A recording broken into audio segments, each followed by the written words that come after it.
He wants to fire the man controlling interest rates. He's gutting the agency that audits billionaires. And if he pulls it off, the U.S. economy becomes just another tool in Trump's toolbox. Welcome to 2025, the year Trump took aim at the economy itself. Let's start at the top. Jerome Powell, chair of the Federal Reserve. Trump's fuming over Powell. Why? Because Powell didn't cut interest rates fast enough, didn't bend to political pressure, and didn't act like Trump's personal banker. Now, he wants Powell out. But here's the twist. Under U.S. law, a president can't just fire the Fed chair because they don't like their policies.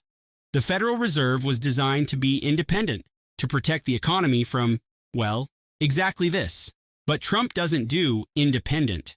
Reports show he's exploring ways to rewrite the rules, expand presidential power, and give himself authority to remove Powell and possibly set interest rates himself.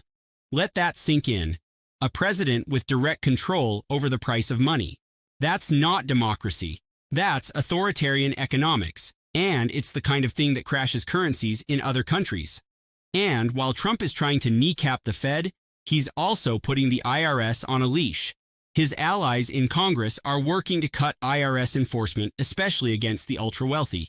Think fewer audits for billionaires, fewer investigations into corporate loopholes, and a big old blind spot when it comes to crypto billionaires or political donors.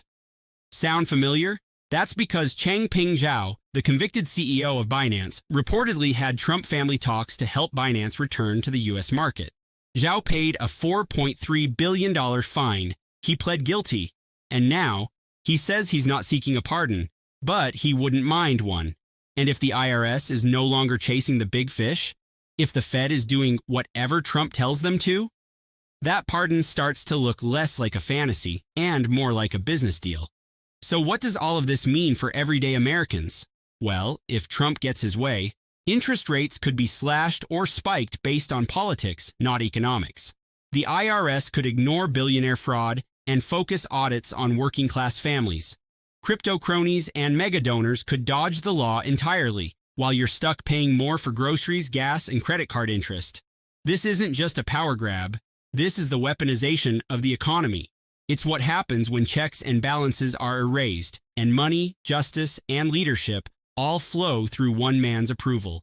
This is the moment to ask yourself, who controls the economy, and who benefits when that control is up for sale? Drop a comment below. Should the president control the Fed?